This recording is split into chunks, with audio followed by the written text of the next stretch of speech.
decision because we cannot guess. You know, it's an unfortunate thing. It's an unfortunate part of life, like you were saying earlier. That death comes, whether it's sooner or later, planned or unplanned. It happens. You know. Yeah. And it got to be a bit much for me. So at the same time, I was also working with a nonprofit, and I was really I really liked that hands-on community thing. So I really helped build it out from, it was initially like a one-day event till we built it out to weekly mentoring, to having programs several times a year. And we got to a place where we were like servicing like 1,000 students a year, able to get contracts with CPS, opened up a second chapter in Las Vegas. And I mean, it really grew, and I love that kind of work, you know, because you really get to see the impact with the students.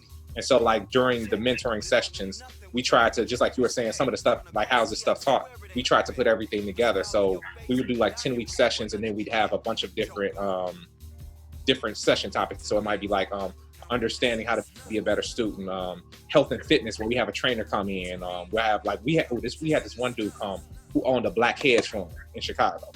Now his hedge fund is not huge. He said the assets that they were currently doing at that time were about 27 million. And so while he was doing a presentation, he was talking to the young men for about 30 minutes. And when he first got there, he was like, I want you guys to remember this name. He gave him the name of a company. And so he kept talking. And by the end of his presentation, his phone rang. He checked something and he just smiled. And he's like, I'm gonna tell you guys what this is. He's like, remember I told you that name? He said, before I came here, I set up something on my stocks. He was like, I knew this was gonna be a short sale, so I'm trying to get in here today. He was like, from what I sold in the time that I've been here 30 minutes, I made 390,000. And the kids were all like, oh my God, like they was all the way into it. And then the same day, we actually took them down to Aerial Investments and met with John Rock. And they really got to see like that big money. They were like, yo, like this is possible. We even telling them like a lot of them didn't know about the school that Aerial has, where they teach you about finance.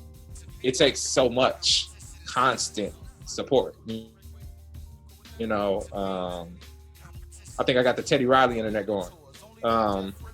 It takes a lot of support to kind of build those programs out, you know, for the youth. And but I love it, man. I had to step away. But what you did was one of the best things, right? You showed them. They had the ability to see that there was something more to just what was on the TV, right? Yeah. The man behind the scenes making money too. Yeah, and a lot of those students have gone on to college, and you know, still offer support to them as much as we can. I mean, it was crazy when you get into that environment, the kind of relationships you build with students. You know,